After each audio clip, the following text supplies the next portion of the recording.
Hello दोस्तों, स्वागत है आपका दृष्टि पीसीएस में। मैं हूं केवल आपके सामने। Target 69 BPSC 2023 current affair revision series का यह 6वां एपिसोड है। 5 एपिसोड अब तक आ चुके हैं और मुझे पूरी उम्मीद है कि आप अपनी तैयारी में करंट अफेयर के रिवीजन के लिए वो 5 एपिसोड देख चुके होंगे। चूंकि यह रिवीजन सीरीज है तो अब 6वां एपिसोड भी आपको एक बार देखना है और रिवाइज भी करना है, और मुझे पूरी उम्मीद है कि आपकी परीक्षा के लिए लाभदायी होगा। करंट अफेयर के अलावा जैसे कि आपको पता है या नहीं पता है तो यह जान लीजिए कि जो बिहार का बजट है 2023-24 का, उस पर भी स्पेशल वीडियो आ चुका है, इसी प्लेलिस्ट में मौजूद है। अगर आपको वह ना मिल रहा हो तो डिस्क्रिप्शन में आप देख सकते हैं, प्लेलिस्ट में वह आपको मिल जाएगा। अब बात आती है कि और कौन सी चीजें हैं महत्वपूर्ण, जैसे कि इकोनॉमिक सर्वे है। तो आपको याद होगा अभी कुछ महीने पहले जब पहले वाली परीक्षा हुई थी, 68 वाली बीपीएससी की परीक्षा हुई थी, तब हमने इकोनॉमिक सर्वे कवर किया था, जो लेटेस्ट इकोनॉमिक सर्वे था 22-23 का।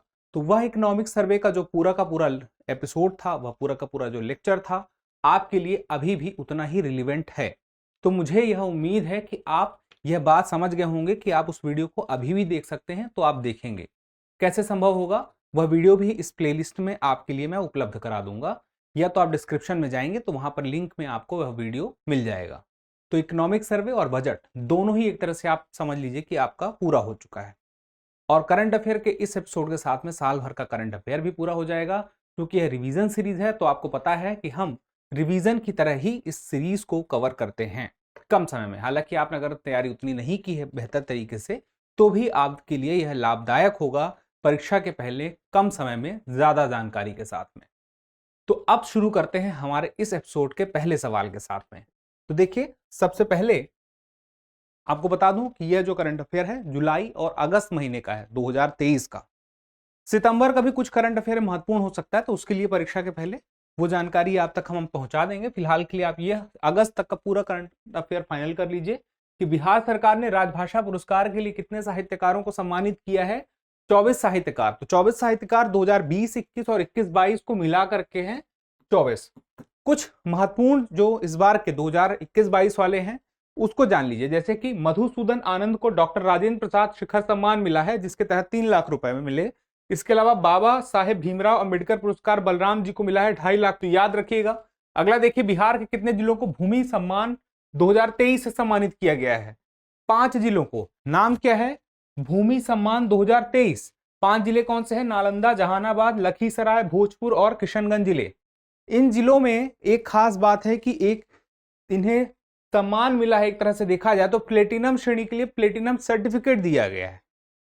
प्लेटिनम से भी ऊपर कुछ और सर्टिफिकेट होता है। फिलहाल के लिए हम अगर देखें तो किस तरह से यह कार्य करता है, तो आप देखिए कि 90% से 95% तक के लिए सिल्वर, 95 से 99 तक के लिए गोल्ड और 99 से अधिक दक्षता पर प्लेटिनम, मतलब सबसे बेहतर प्लेटिनम है। अब किस मामले में है?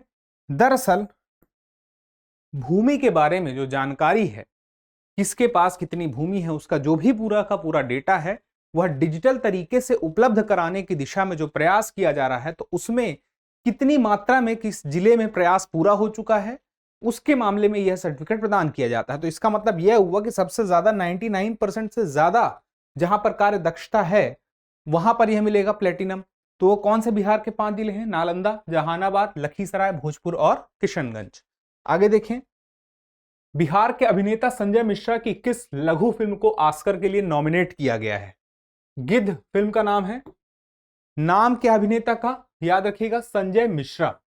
और यह एक लघु फिल्म है और ऑस्कर के लिए इसे नॉमिनेट किया गया है।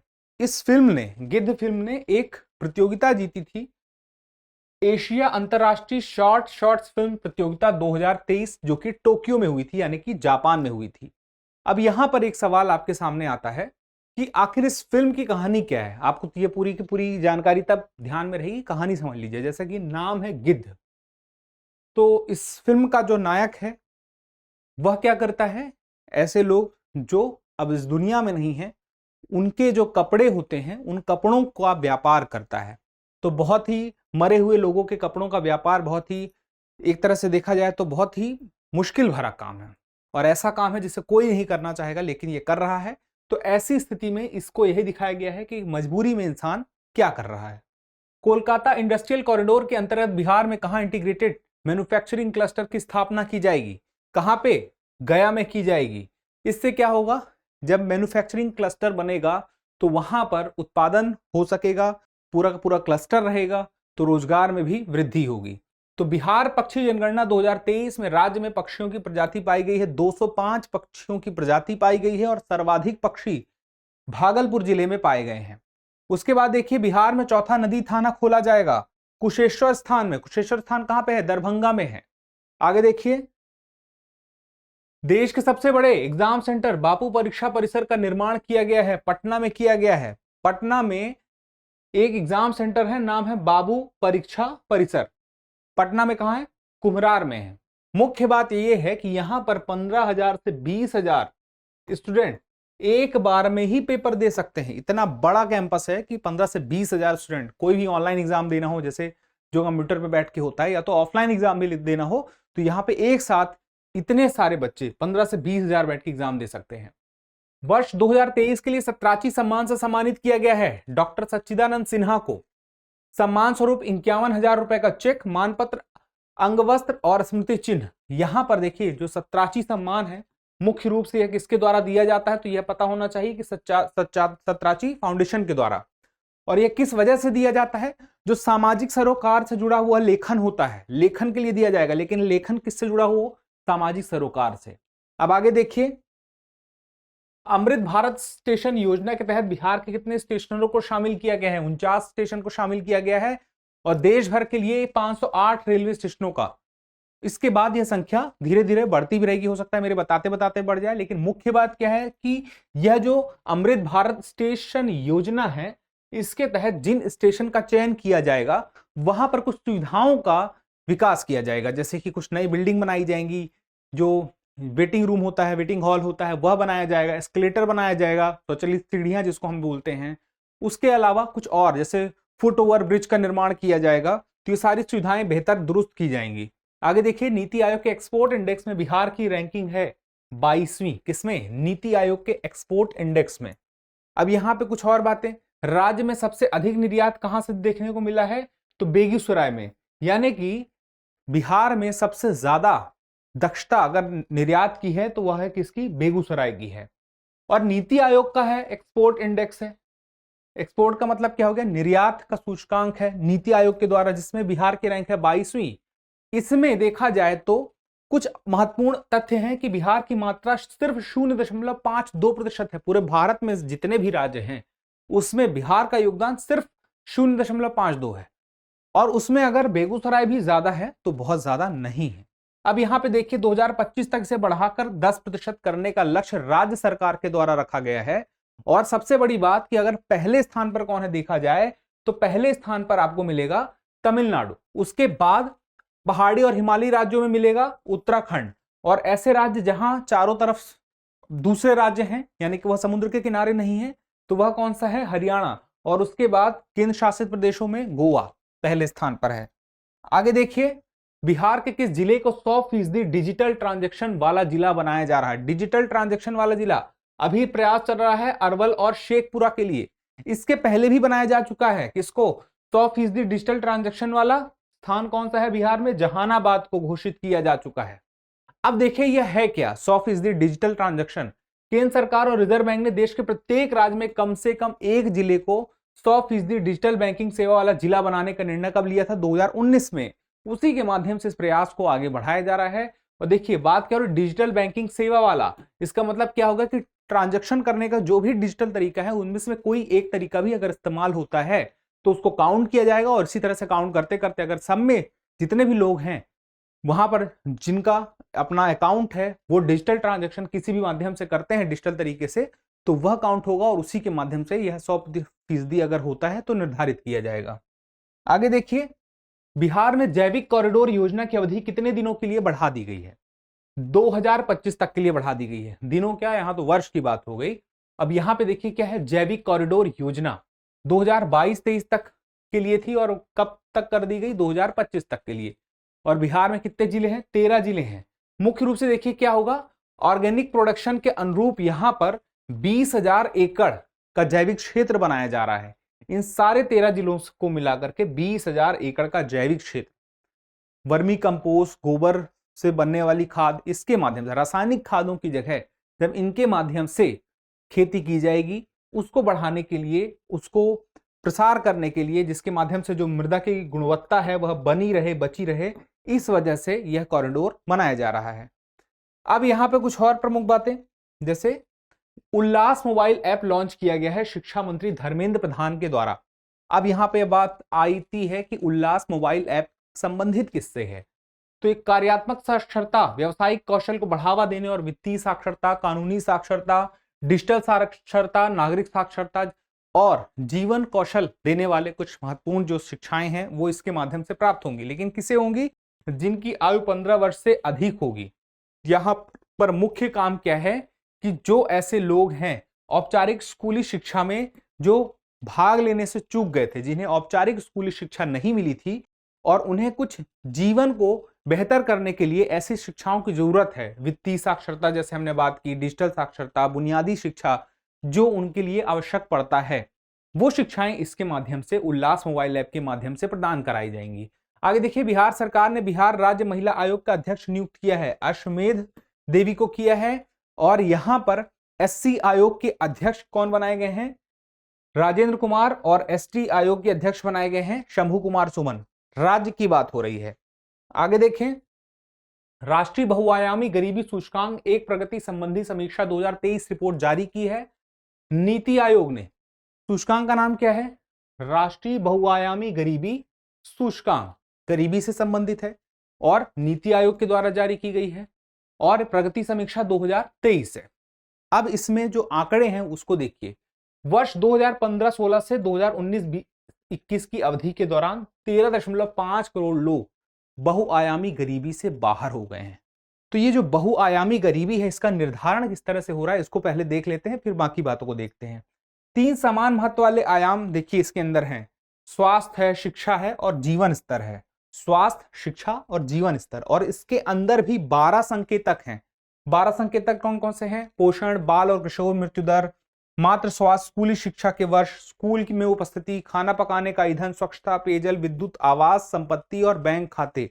इस तरह से 12 संकेतक हैं और ये सारे के सारे संकेतक संबंधित है स्वास्थ्य, शिक्षा और जीवन स्तर से। इससे पता चलता है बहुआयामी गरीबी का आंकड़ा, जिसमें एक बात समझ में आई है कि 5 वर्षों में बहुआयामी गरीबी वाले व्यक्तियों की संख्या 9.89% तक घटी है, कम हुई है। गरीबों की संख्या में सबसे अधिक कमी कहां पे हुई है? एक तो उत्तर प्रदेश और उसके बाद बिहार एवं मध्य प्रदेश में आई है। तो याद रखिएगा, महत्वपूर्ण बातें हैं। उसके बाद अगला है निर्यात तैयारी सूचकांक 2021 जारी किया गया है नीति आयोग द्वारा। इस पर हमने पहले भी चर्चा की थी, यह तीसरा संस्करण है। नीति आयोग के उपाध्यक्ष किसने? सुमन बेरी ने जारी किया। तो ये भी पता चल गया नीति आयोग के उपाध्यक्ष कौन है। संकेतक कितने हैं इसमें? 56 हैं। और निर्यात तैयारी सूचकांक 2022 में शीर्ष स्थान पर कौन है? तमिलनाडु है, पहले भी मैंने आपसे बताया था। और उसके बाद महाराष्ट्र और कर्नाटक है।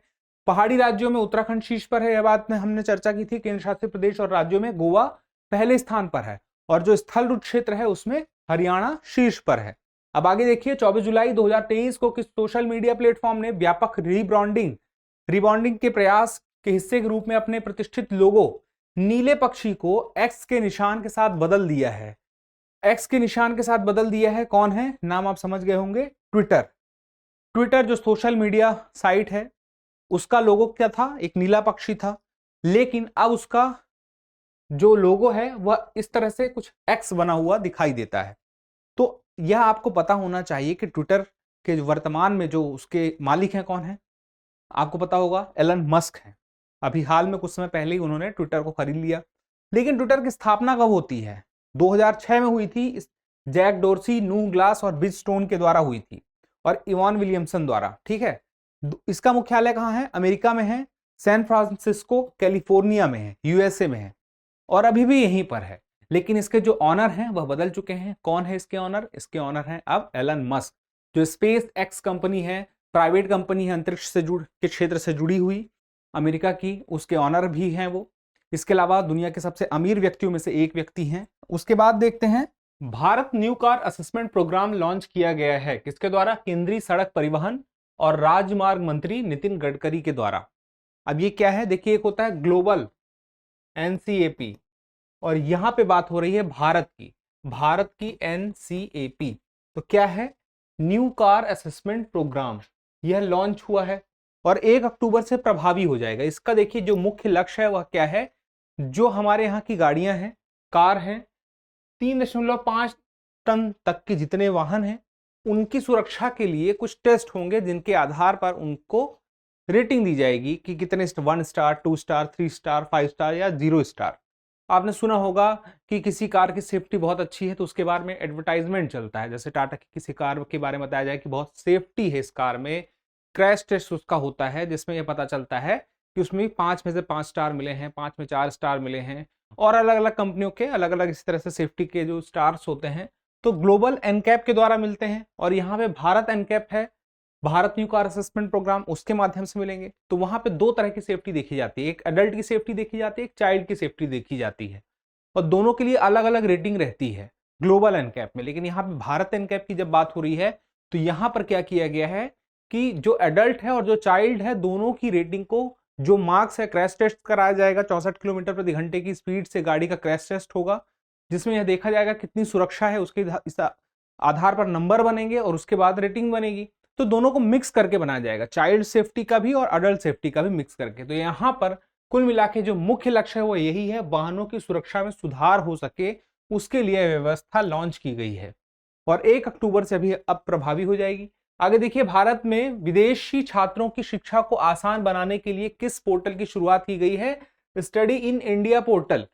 संबंध किससे है? स्टडी इन इंडिया मतलब भारत में पढ़ाई करने के लिए पोर्टल है, जो विदेशी छात्र हैं उनकी शिक्षा के लिए। और यहाँ पे उनके लिए क्या सुविधा होगी कि यहाँ पर वीजा प्राप्त करना उनके लिए एक आसान प्रक्रिया के माध्यम से हो सकेगा। आगे देखिए, जीआई टैग पाने वाले उत्पादों के मामले में कौन सा राज्य शीर्ष पर है? जीआई टैग पर हमने पहले भी चर्चा की है, सबसे ज्यादा अगर किसी राज्य को मिले हैं तो वह है तमिलनाडु। कितने हैं? 58 उत्पाद हैं। उत्तर प्रदेश की अगर बात की जाए तो उत्तर प्रदेश का स्थान इसमें दूसरा है। और जीआई टैग के बारे में आपको कुछ चीजें हमने पहले ही बताई हैं कि जैसे किस तरह से कोई उत्पाद जब बहुत प्रसिद्ध हो जाता है तो उसकी प्रसिद्धि के आधार पर जीआई टैग मिलता है, जिससे पता चलता है कि इस क्षेत्र से संबंधित यह उत्पाद है, जिससे उस क्षेत्र का नाम भी उस उत्पाद के साथ ज्यादा बेहतर तरीके से हाईलाइट होता है और वहां के लोगों को फायदा भी होता है। अब आगे देखा जाए तो भारतीय रिजर्व बैंक ने बिना दावे वाली जमा राशि यानी कि लावारिस जमा राशि की खोज के लिए कौन सा पोर्टल लॉन्च किया है? पोर्टल का नाम है उद्गम पोर्टल।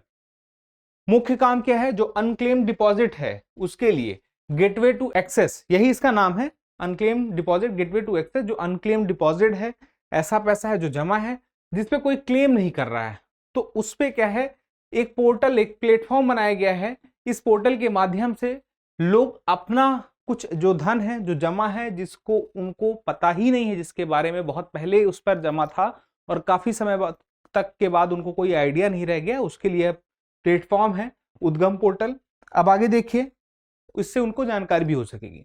प्रधानमंत्री नरेंद्र मोदी ने राष्ट्रीय सिकल सेल एनीमिया उन्मूलन मिशन का शुभारंभ किस राज्य में किया? तो मध्य प्रदेश में किया है। मध्य प्रदेश में जिला है शहडोल। यहां पर तो इन्होंने इसका शुभारंभ किया, उन्मूलन के लिए जो मिशन है, राष्ट्रीय सिकल सेल एनीमिया उन्मूलन मिशन। अब यह अपने आप में देखिए समझने की बात है कि इसका लक्ष्य निर्धारित किया गया है कि 2047 तक सिकल सेल एनीमिया को खत्म करना है। और लगभग अभी वर्तमान में जो शुरुआत हुई है 17 राज्यों के 278 जिलों में यह लागू किया जाएगा। सिकल सेल एनीमिया है क्या? मुख्य रूप से देखा जाए तो हमारे शरीर में जो हीमोग्लोबिन होता है उसमें कुछ खराबी आ जाती है।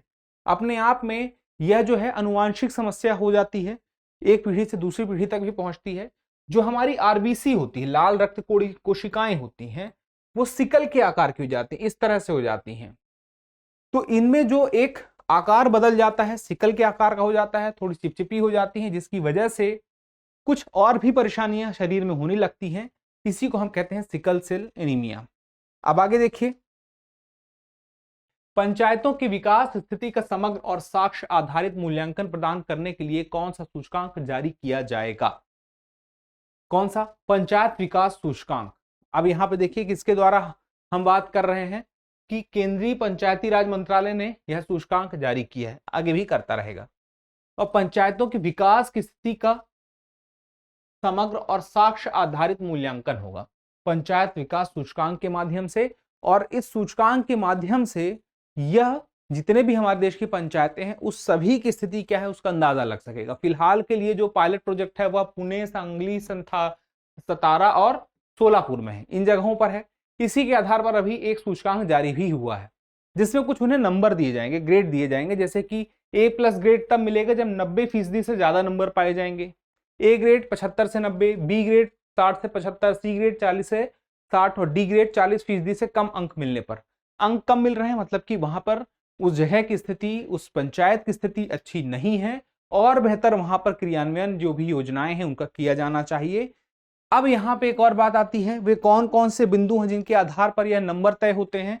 तो 9 बिंदु हैं। पहला है गरीबी मुक्त और उन्नति आजीविका, स्वास्थ्य गांव, बाल सुलभ गांव, जल पर्याप्त गांव, स्वच्छ और हरित गांव, आत्मनिर्भर बुनियादी ढांचा, सामाजिक रूप से न्याय संगत एवं सुरक्षित गांव, सुशासन और महिला अनुकूल गांव। इन आधार पर ही तय होगा कि किसकी क्या स्थिति है, किसका क्या ग्रेड है। आगे देखते हैं, हाल ही में तमिलनाडु की किस वस्तु को भौगोलिक संकेतक यानी कि GI टैग मिला है। आथूर पान के पत्तों को मिला है। आथूर पान का जो पत्ता होता है वह थोड़ा सा मसालेदार होता है और तीखे स्वाद के लिए जाना जाता है। अब इसकी बात यह है कि आथूर जो इसका एक तरह से देखा जाए पान का पत्ता जो नाम पड़ा है वह नाम पड़ा है तमिलनाडु में थूथुकुडी जिले में स्थित है आथूर गांव। तो याद रखिएगा इसका संबंध किस जिले से है, किस राज्य से है, तमिलनाडु से, और जिले का नाम भी आपके सामने है।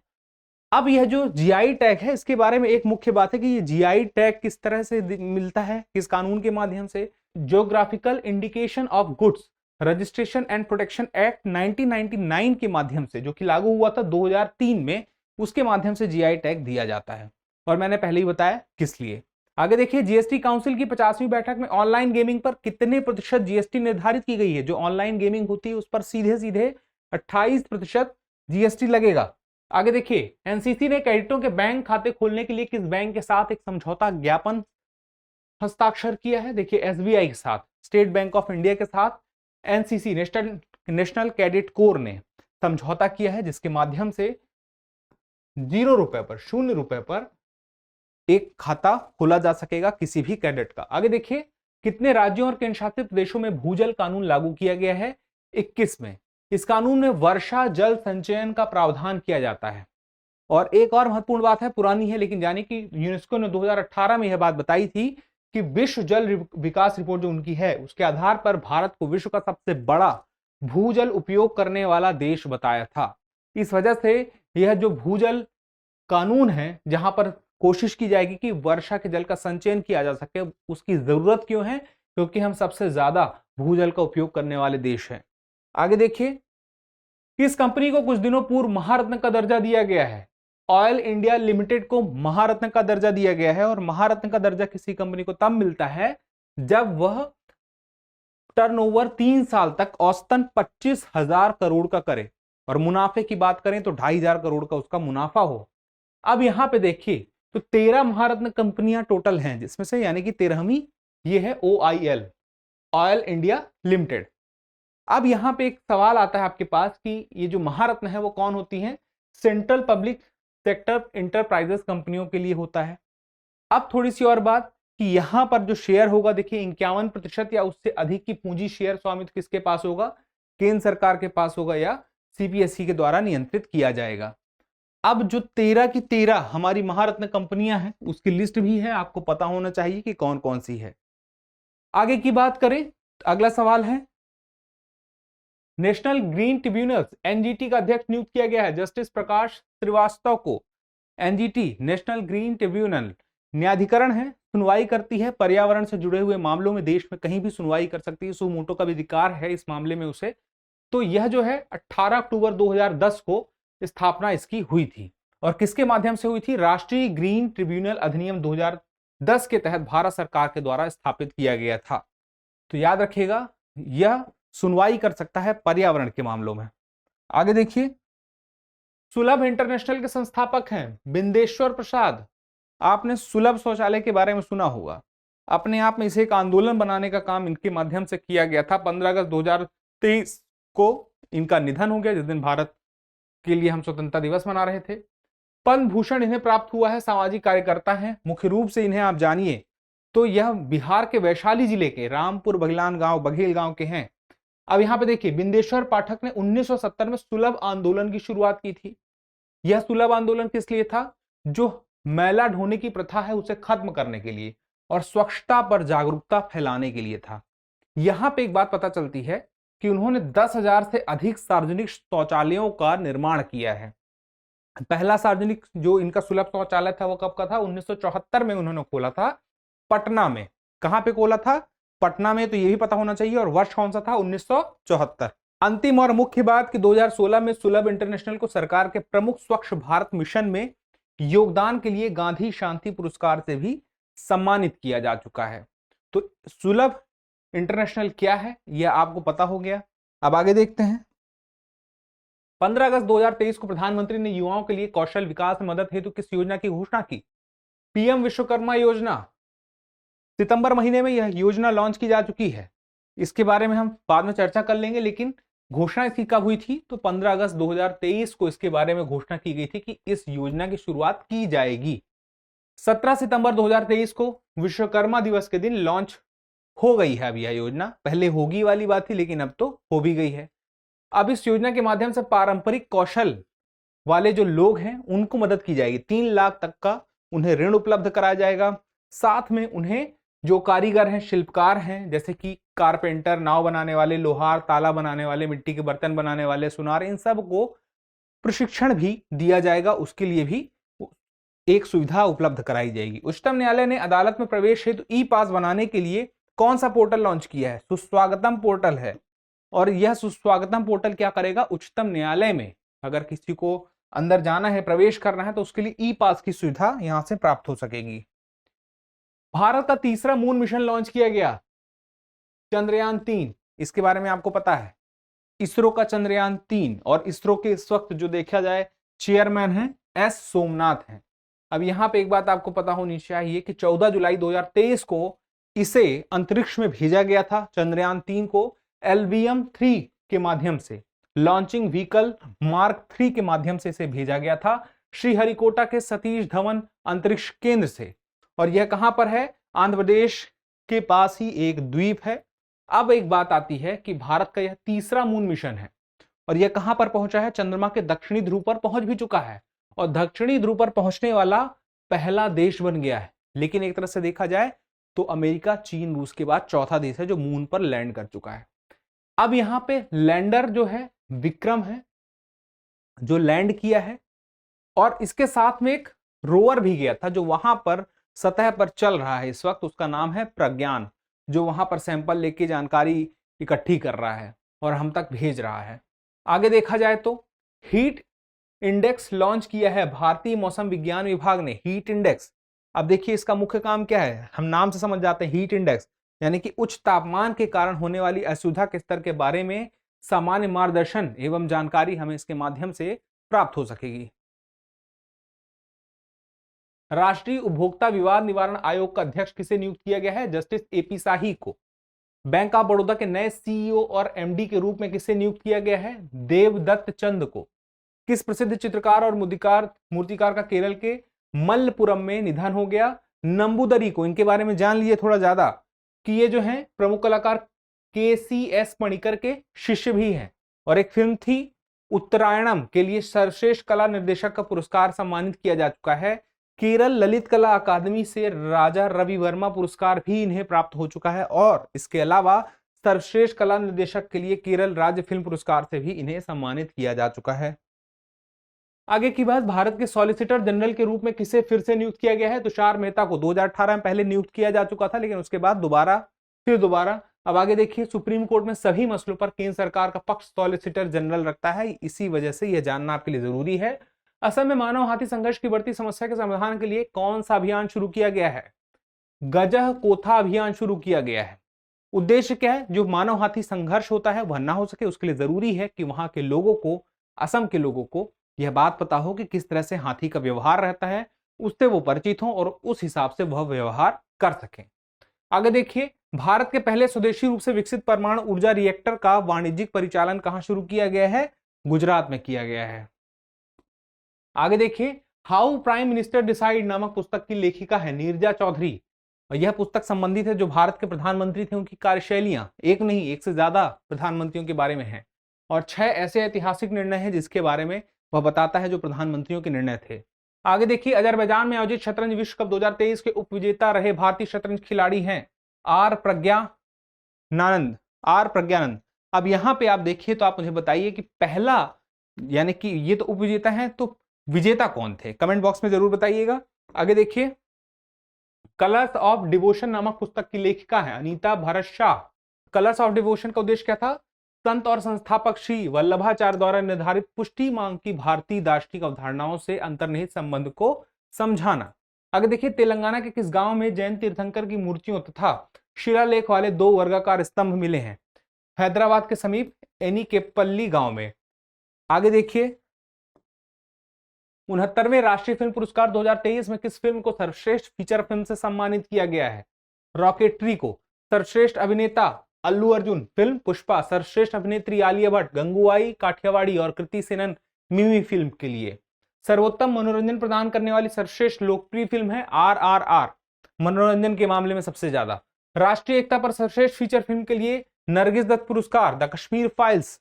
उसके बाद शेरों को ट्रैक करने के लिए कौन सा ऐप लॉन्च किया गया है? सिंह सूचना ऐप लॉन्च किया गया है।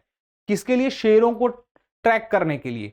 10 अगस्त 2023 को विश्व शेर दिवस मनाया जाता है।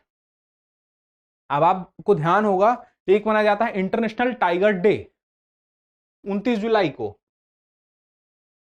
लेकिन यह इंटरनेशनल टाइगर डे है और हम यहां पे विश्व शेर दिवस, वर्ल्ड लॉयन डे की बात कर रहे हैं।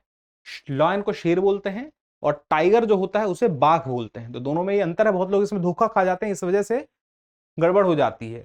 और आपको पता है एशियाई शेर कहां पर है? गिर राष्ट्रीय उद्यान, जो आपके उधर गुजरात की तरफ है, गुजरात में है। होमोसेक्सुअलिटी शब्द के इस्तेमाल पर पाबंदी लगाने वाला देश है इराक। इराक ने वहां के सारे मीडिया प्लेटफॉर्म पे और सारी जो सोशल मीडिया कंपनीज है उनको साफ साफ बता दिया है कि आप होमोसेक्सुअलिटी शब्द का इस्तेमाल नहीं करेंगे, इसकी जगह पे किस शब्द का इस्तेमाल करेंगे? सेक्सुअल डेविएंस एक टर्म है, इसका इस्तेमाल करेंगे।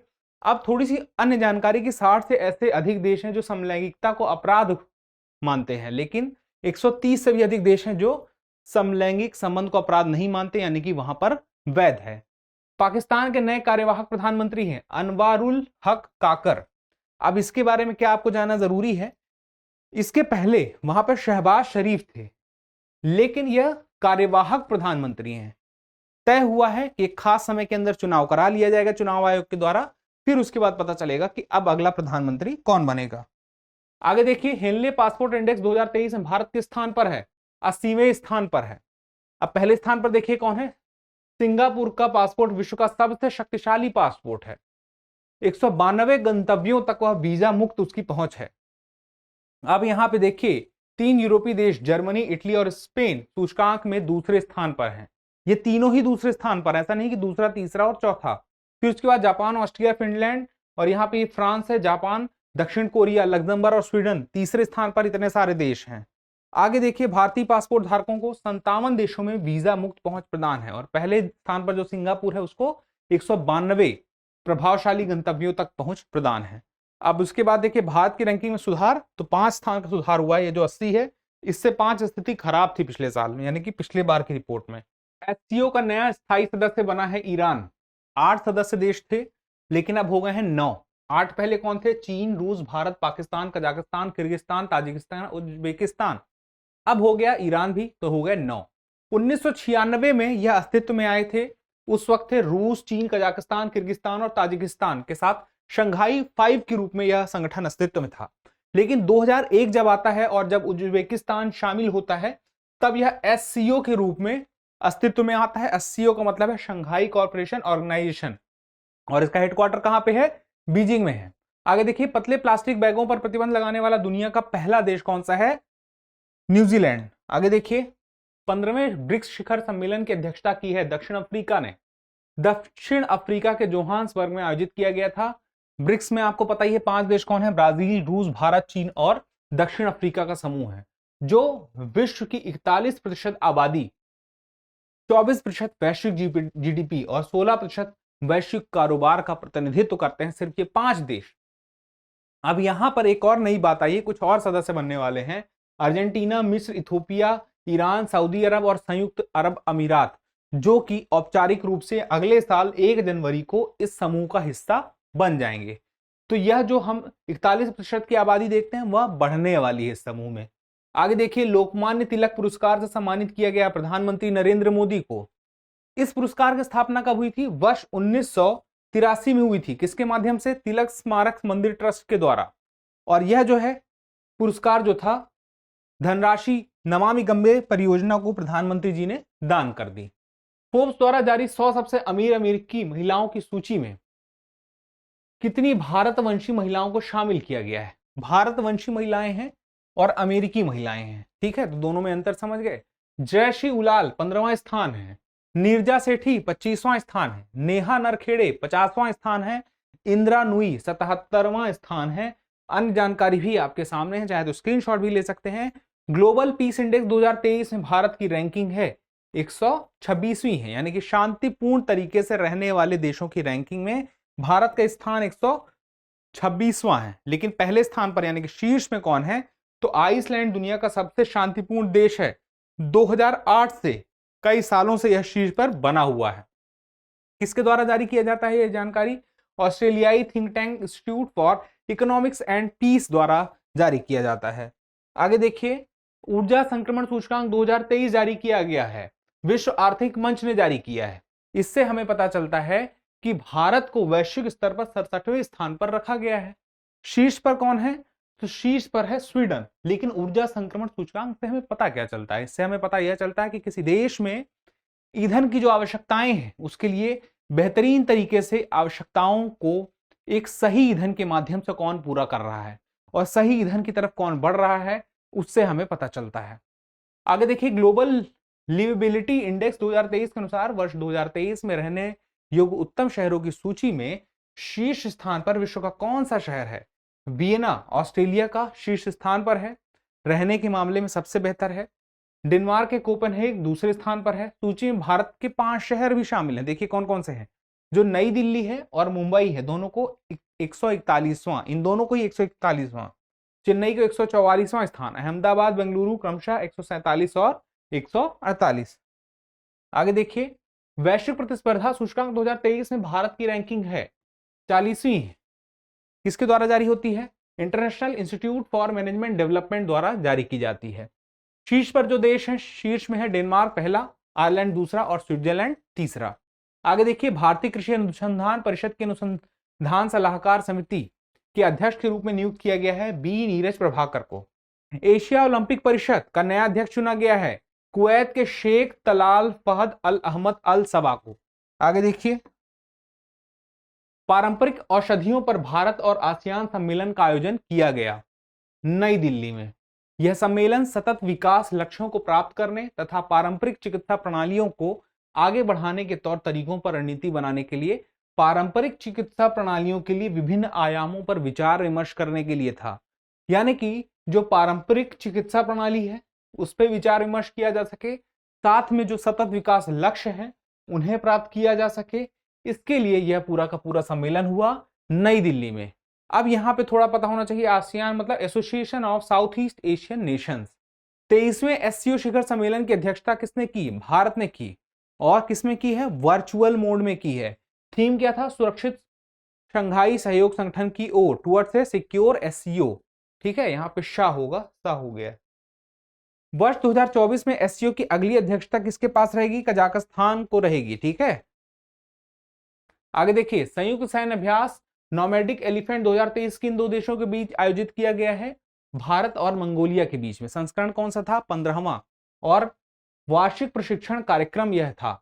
अब देखा जाए इसके बारे में तो जो संयुक्त राष्ट्र के अध्यादेश के तहत बताया गया है कि सैन्य अभ्यास का प्राथमिक उद्देश्य है जो पहाड़ी क्षेत्र हैं, पहाड़ी भाग हैं, वहां पर आतंकवादी गतिविधियों को रोक लगाने के लिए पूरा का पूरा संयुक्त सैन्य अभ्यास था। फिर उसके बाद जाईमेक्स 23 का आयोजन किया गया विशाखापत्तनम में। यहां पर भी दो देश हैं, भारत है और जापान है।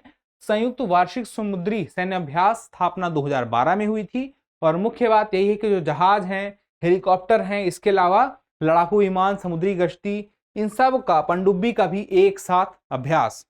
आगे देखिए, मालाबार नौसैनिक अभ्यास कितने देशों के बीच आयोजित किया जाता है? 4। कौन कौन से 4 देश हैं?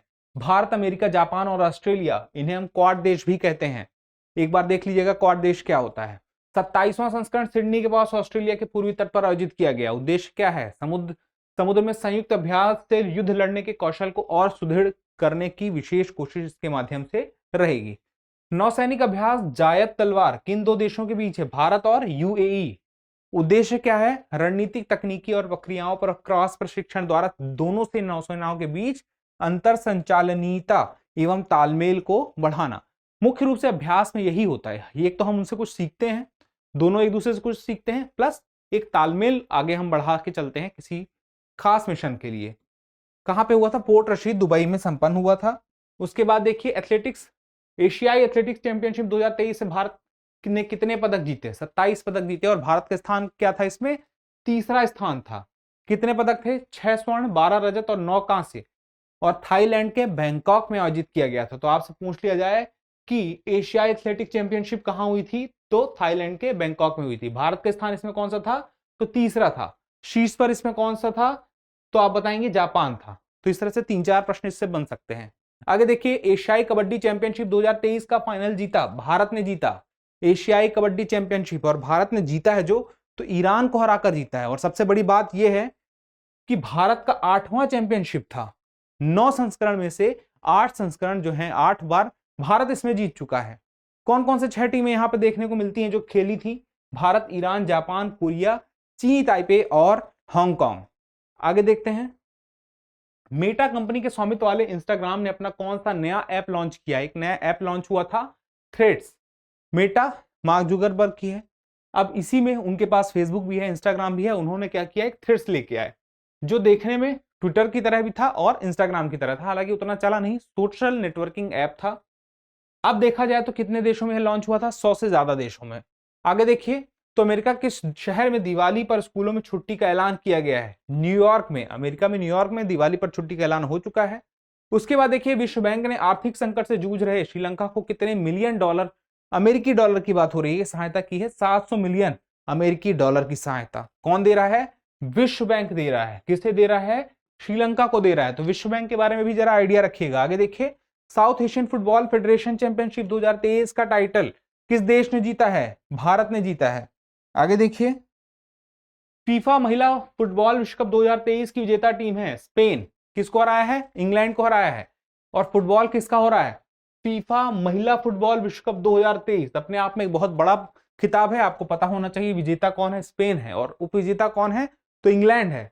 स्पेन की महिला फुटबॉल टीम ने पहली बार वर्ल्ड चैंपियनशिप जीती है, यह बात भी आपको पता होना चाहिए। कितनी टीमें थी? 32 टीमें ने हिस्सा लिया था। एशियन हॉकी चैंपियंस ट्रॉफी जीतने वाला देश है भारत है। किसे हराया था? मलेशिया को। और चौथी बार यह ट्रॉफी जीती है हॉकी की। दुनिया का पहला ह्यूमनॉइड पायलट पिबोट विकसित करने वाला देश है दक्षिण कोरिया। खेलो इंडिया महिला लीग का नाम बदलकर रखा गया है अस्मिता महिला लीग। खेलो इंडिया महिला लीग था और नाम हो गया अस्मिता महिला लीग। अब अस्मिता से क्या मतलब निकलता है ये समझ लीजिए।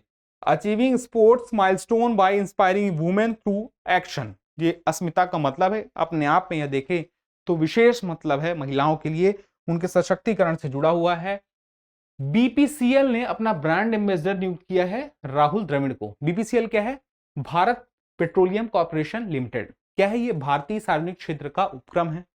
आगे देखिए, भीषण आग के कारण चर्चा में रहा माउई द्वीप संबंधित है संयुक्त राज्य अमेरिका के जो हवाई राज्य है उससे संबंधित है। यूनाइटेड वर्ल्ड रेसलिंग ने किस देश के रेसलिंग एसोसिएशन को निलंबित कर दिया है? भारत का जो रेसलिंग एसोसिएशन है उसे निलंबित किया है यूनाइटेड वर्ल्ड रेसलिंग ने। आगे देखा जाए, प्रधानमंत्री नरेंद्र मोदी को किस देश के द्वितीय सर्वोच्च नागरिक सम्मान का नाम क्या है? Cross of the order of the honour. और ये पहला नहीं है, द्वितीय सर्वोच्च नागरिक सम्मान है। किसे मिला है? प्रधानमंत्री नरेंद्र मोदी को। और दिया किसने है? एंथेस ग्रीस के द्वारा यह पुरस्कार, यह सम्मान दिया गया है। पुरस्कार नहीं, सम्मान बोलेंगे इसे। इसी के साथ ही जुलाई अगस्त का पूरा करंट अफेयर हमने समाप्त कर लिया है। और सितंबर का भी कुछ महत्वपूर्ण करंट अफेयर है, और साल भर की जो महत्वपूर्ण और भी कुछ खबरें हैं, कुछ बहुत ही छोटी छोटी जरूरी खबरें, जिस पर एक बार हम बहुत ही कम समय में चलते चलते एग्जाम के पहले जरूर आपसे जिक्र कर लेंगे। बहुत ही छोटा सा एक वीडियो आपके लिए आएगा और मुश्किल से 12, 15, 20 फैक्ट उसमें और होंगे। उसी के साथ ही आप मान के चलिएगा जो करंट अफेयर रिवीजन सीरीज था, वह रिवीजन सीरीज हमने लगभग 10 सितंबर तक आपके लिए खत्म करके आपको उपलब्ध करा देना है। तो 10 सितंबर तक का करंट अफेयर पिछले साल के अगस्त से लेकर के इस बार के 10 सितंबर तक का आपको उपलब्ध हो जाएगा। फिलहाल के लिए अगस्त तक का तो पूरा उपलब्ध हो गया है, लेकिन फिर भी बहुत लोगों ने कहा था कि सितंबर का भी थोड़ा सा करंट अफेयर उपलब्ध हो जाए। तो कोशिश रहेगी जितनी भी महत्वपूर्ण खबरें हैं, जैसे G20 से जुड़ी हुई कुछ चीजें हैं जिससे सवाल पूछे जा सकते हैं, उसी तरह से कुछ और भी हैं, तो उनको हम एक बार चर्चा कर लेंगे जल्द ही, 1-2 दिन के अंदर ही। चिंता मत कीजिएगा, रिवाइज करते रहिए। जितना आपने अभी देख लिया आज के वीडियो को भी रिवाइज जरूर कर लीजिएगा, रिवीजन ही सफलता की कुंजी है। जल्दी मिलते हैं अगले एपिसोड में, तब तक के लिए स्वस्थ रहें, मस्त रहें और पढ़ते रहें। धन्यवाद।